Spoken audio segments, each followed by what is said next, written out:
Guys, તો હું અત્યારે મારા ગામડે આવ્યો છું. જો મારું ગામડું હું તમને દેખાડું એટલે મારા શેરીનો એક ટૂર દઉં.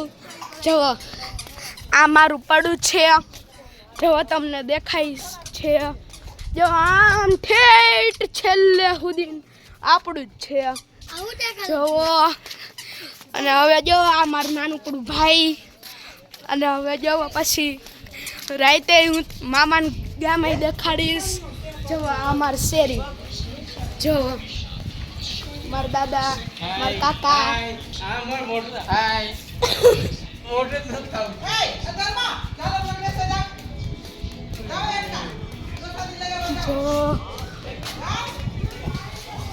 અને અહીંયા સુધી મારી શેરી પૂરી. હવે પછી નેક્સ્ટ બ્લોગમાં મળીશું. ત્યાં સુધી મારી ચેનલને લાઈક, શેર, સબસ્ક્રાઈબ કરી દેજો. અને આવા નવા બ્લોગ હું લાવતો રહીશ. હવે મળીશું.